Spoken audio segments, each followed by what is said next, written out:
క్రెడాయి హైదరాబాద్ అతిపెద్ద property show మార్చి 8వ తేదీ నుంచి 10వ తేదీ వరకు గొప్ప అవకాశం వినియోగించుకోండి. అమిత్ షా గారిని కలిశాడు, వచ్చాడు. ఏమి దాని గురించి ఇన్ఫర్మేషన్ ప్రెస్కి ఇవ్వలేదు, ఎవరికి ఇవ్వలేదు పబ్లిక్గా. అట్లాగే 2018లో నాతోనే అవిశ్వాస తీర్మానం పెట్టించారు మోడీ గారి మీద. మీ అందరూ తెలుసు, నేనే అవిశ్వాస తీర్మానం ప్రవేశపెట్టింది, నేనే మోడీ గారి మీద. తర్వాత మాతో స్లిప్పులు పంపించి మోడీ గారిని తిట్టించాడు పార్లమెంట్లో. పార్లమెంట్లో మేము ఏం మాట్లాడాలో కూడా ఆయన స్లిప్పులు పంపించాడు ఆ అవిశ్వాస తీర్మానంలో. ఆ రోజు ముందు స్పెషల్ ప్యాకేజీ ముద్దని చెప్పాడు, తర్వాత స్పెషల్ ప్యాకేజీ వద్దు, మాకు మళ్ళీ స్పెషల్ కేటగిరీ స్టేటస్ కావాలని చెప్పి మళ్ళీ రివర్స్ అయ్యాడు. ఆ రోజు ఎందుకు రివర్స్ అయ్యాడంటే, నేను కూడా టీడీపీలో ఉన్నాం, మీ అందరూ తెలుసు కదా, 10 ఏళ్ళు, ఆల్మోస్ట్ 10 ఏళ్ళు నేను ఎంపీగా. ఆ రోజు ఎందుకు మళ్ళీ యూటర్న్ తీసుకున్నానంటే, ఆ రోజు ఆయన ఉద్దేశం ఏంటంటే, ఆయనకు వచ్చిన ఫీడ్బ్యాక్,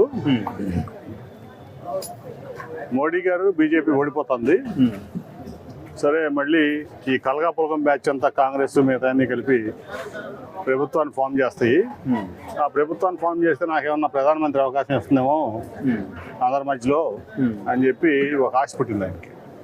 ఇక్కడ ఆయన పనికిరాని కొడుకు లోకేష్ గారిని ముఖ్యమంత్రిని చేసి 2019లో ఆయన ప్రధానమంత్రి అవుతామని ఒక ఆశతో యూటర్న్ తీసుకుని మాతో అవిశ్వాస తీర్మానం ప్రవేశపెట్టి మాతో తిట్టించి, ఆయన కూడా మీ అందరు తెలుసు ధర్మ పోరాట దీక్షలు అని చెప్పి ఊరూరు తిరిగాడు ఈ రాష్ట్రంలో.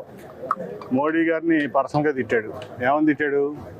నీకు కుటుంబం లేదు, నేను లోకేష్కు తండ్రినైనందుకు గర్వపడుతున్నాను, నేను భువనేశ్వర్ గారి భర్తనైనందుకు గర్వపడుతున్నాను, నా మనవడు దేవాంశకు తాతనైనందుకు గర్వపడుతున్నాను, నీకేముంది మోడీ అని అడిగాడు పర్సనల్గా కూడా.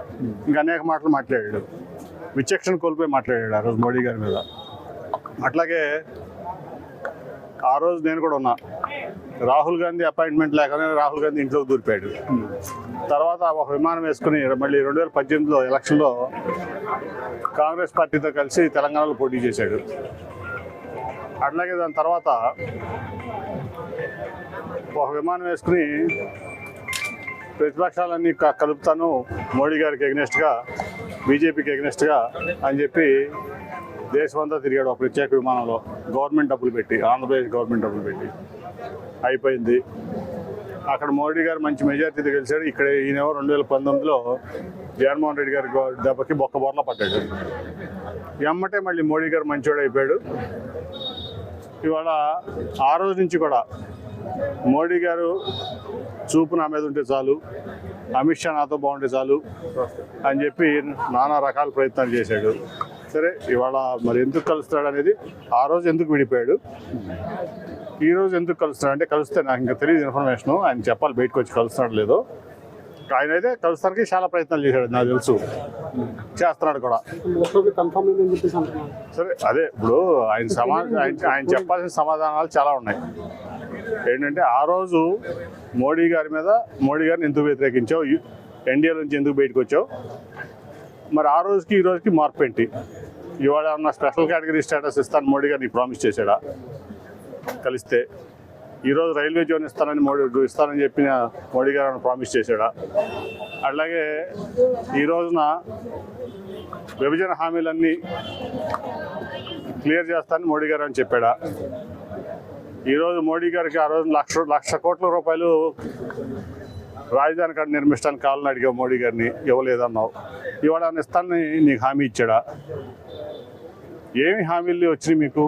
స్టీల్ ప్లాంట్ ప్రైవేటైజేషన్ చేయనని చెప్పి మోడీ గారు హామీ ఇచ్చాడా? ఆ రోజుకి ఆ రోజు మోడీ గారితో విడిపోయినప్పటికీ, ఆ రోజు మోడీ గారిని పచ్చిబూతులు తిట్టినప్పుడు, ఈ రోజుకి స్టాండ్ ఆన్ మారిందా? దాని మీద ఏం హామీలు ఇచ్చింది బీజేపీ కానీ, మోడీ గారు కానీ, అమిత్ షా గారు కానీ?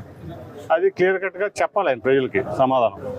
అంటే నీ పర్సనల్ ఎజెండాతో తెలుగుదేశం పార్టీ నందమూరి తారక రామారావు పెట్టారు, మేమందరం కూడా దాంట్లో స్టేక్ హోల్డర్స్. ఒకప్పుడు నీ పర్సనల్ ఎజెండాతో నీ కొడుకు ఇక్కడ ముఖ్యమంత్రి అవ్వాలి, నువ్వు నీ కొడుకు దోశ తినాలి అని చెప్పి ఒక ఎజెండాతో నువ్వు పనిచేసావు. ఆ రోజు మోడీ గారు కూడా ప్రచారానికి వచ్చి 2019లో పోలవరం అనేది ఒక ఏటీఎం కార్డులో కొంత చంద్రబాబు నాయుడుకి అన్నారు. మరి మోడీ గారు మరి వాళ్ళ ఏటీఎం కార్డు మరి ఈయన ఏమయ్యాడు, వాళ్ళు బీజేపీ వాళ్ళు కూడా సమాధానం చెప్పాలి. ఇలా వాళ్ళు చెప్పాల్సిన సమాధానాలు ఇవన్నీ కూడా. ఏదైతే చంద్రబాబు నాయుడు సమాధానం చెప్పాలి, బీజేపీ వాళ్ళు సమాధానం చెప్పాలి. ఆ రోజుకి ఈ రోజుకి పరిస్థితిలో ఉన్న మార్పు ఏంటి, ఈ ఆంధ్రప్రదేశ్కి ఏమైనా హామీలు వచ్చినాయా, విభజన హామీలని క్లియర్ చేస్తున్నారా, రాజధానికి 1,00,000 కోట్లు ఇస్తా అన్నారా, స్పెషల్ కేటగిరీ స్టేటస్ ఇస్తా అన్నారా, లేకపోతే ఇంకేంటి అనేది చంద్రబాబు నాయుడు గారు చెప్పాలి సమాధానం. అవునా కదా? సీనియర్ జర్నలిస్ట్గా మీరు చెప్పాలి. కరెక్టా కదా? ఇప్పుడు అధికారాన్ని రావడం కోసం జగన్మోహన్ రెడ్డి గారితో అధికారం దింపడం కోసం నువ్వు రకరకాల యూటర్న్లు తీసుకుంటే ప్రజలేం పిచ్చోళ్ళు కాదు కదా. ప్రజలు వాళ్ళ విచక్షణ వాళ్ళకు ఉంది. సో సమాధానం చెప్పాల్సింది ఏంటంటే చంద్రబాబు నాయుడు గారు ఇవాళ మొన్నటిదాకా మైనార్టీ సభలన్నీ అని పెట్టాడు మోడీ గారికి వ్యతిరేకంగా. ఇవాళ మళ్ళీ ఈ మైనార్టీలకి ఏ సమాధానం చెప్తాడో కూడా చంద్రబాబు నాయుడు గారు టీడీపీ చెప్పాలి. మరిన్ని వీడియోస్ కోసం ఛానల్ ని సబ్స్క్రైబ్ చేయండి, లేటెస్ట్ అప్డేట్స్ కోసం వాట్సాప్ ఛానల్ ని ఫాలో చేయండి అండ్ లింక్ డిస్క్రిప్షన్ లో ఉంది.